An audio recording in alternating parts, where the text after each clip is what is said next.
서울 남산 자락에 있는 지상 5층 규모의 자유센터 건물. 바로 옆 예식장과 공연장으로 쓰는 대형 연회장. 모두 자유총연맹 소유입니다. 두 건물의 임대 수익은 올해만 20억 원이 넘습니다. 3만 3천 제곱미터 땅은 공시지가가 560억 원에 달합니다. 전부 박정희 정부 때 무상으로 받았습니다. 박정희 의장은 환영사를 통해서 아시아의 자유국가들은 굳게 뭉쳐 공산도배들의 세계 적화 야욕을 분쇄해야 한다고 강조했습니다.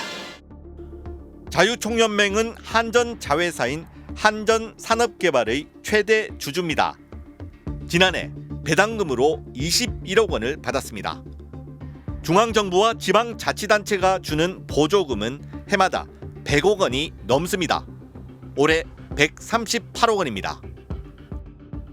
회원수 320만 명, 17개 시도지부와 228개 시군구 지회, 3,300여 개 읍면동 위원회까지 촘촘한 조직망을 갖고 있습니다.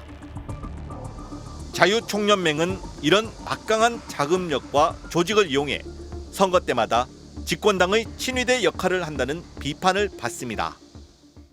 정치권은 관변단체 이 광범위한 네트워크가 필요한 것이고 관변단체들은 그들의 어떤 유지를 위해서는 정치권의 힘이 필요한 거죠.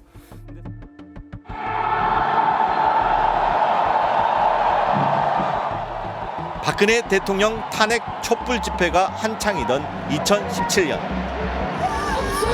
친박계 핵심이자 자유총연맹을 이끌던 김경재 당시 총재는 탄핵 반대 집회에 회원 10만 명을 동원하려 했다 정치 중립 위반 논란을 자초했습니다. 3월 1일 날 우리가 저 세종대왕 있는 광화문 현판부터 숭례문까지 꽉 채우면 그게 진짜 100만이에요. 그럼 이 판은 끝나는 거야. 당시 박근혜 정부 청와대는 보수단체들이 힘을 모아 정부 지원 세력 역할을 충실히 하도록 독려하라는 문건을 작성했습니다. 그중 하나가 자유총연맹이었습니다. 문재인 정부 때도 자유총연맹 총재는 대통령 측근이었습니다. 문 전 대통령의 대학 동기인 박종환 총재가 취임했습니다. 박 총재는 정치 중립을 선언했습니다. 제가 총재로 있는 한 절대로 어느 정파의 노선을 대변하지 않을 것입니다. 자유총연맹 정관에도 정치적 중립 조항을 못 박았습니다. 단체가 출범한 지 60여 년 만에 처음입니다.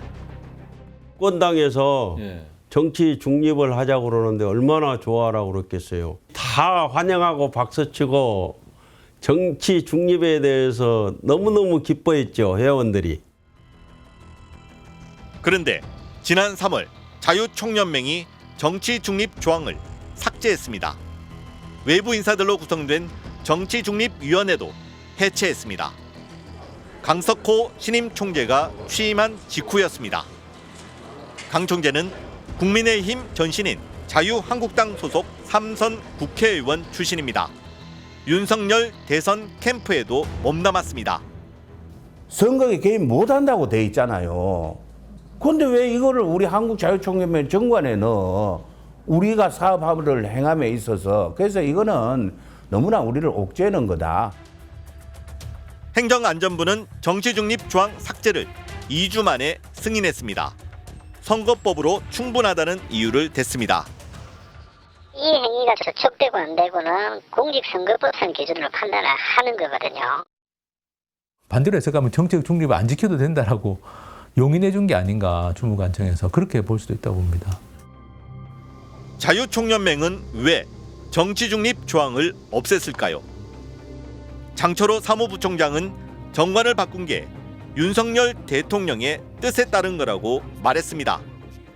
강석호 총재님께서 윤석열 대통령의 뜻을 받들어서 오시자마자 3개월 만에 정치중립위원회라는 거를 정관을 변경해서 없애버리셨습니다. 정말 윤석열 대통령의 뜻일까요? 대통령은 그런 뜻을 전혀 없었습니다. 대통령께서 할 일이 없어가지고 이것까지 얘기합니까? 모르겠어요. 그거는 이 정도 되면은 공조자 역할을 하는 거죠. 더 큰 뭔가 힘이 작동하고 있다라고 얘기할 수밖에 없고, 그러면 또 다른 카르텔이 또 형성되는 거 아니냐, 뭐 이런 의혹을 사기에 충분한 거죠.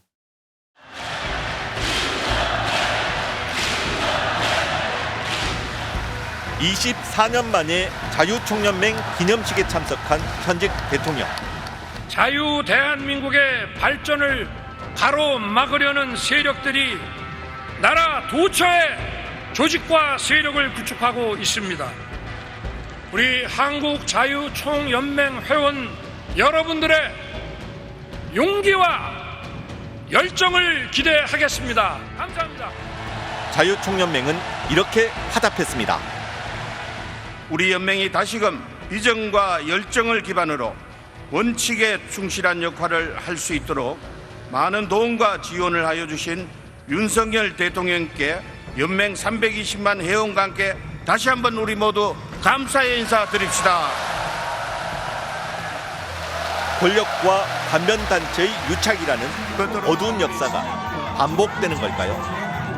기념식에 참석을 해서 이 단체에 대한 지지의 뜻을 표명을 했고, 그에 대한 화답으로 이 단체에서 다음 총선에 보수의 승리를 위해서 뛰겠다라는 의사를 밝혔지 않습니까? 이것은 대단히 문제가 있는 것이죠. 대통령의 정치적인 중립 원칙에도 어긋나는 것이고요. 자유총연맹이 특정 정치적 성향, 그것도 좀 극단적인 정치적 성향을 가진 사람들을 중심으로 다시 재결집하고 있다라고 하는 것은 민주화되기 이전 상태로 회귀죠. 그건 참 심각하다고 봐야죠. 그건 민주주의를 위태롭게 하는 거예요.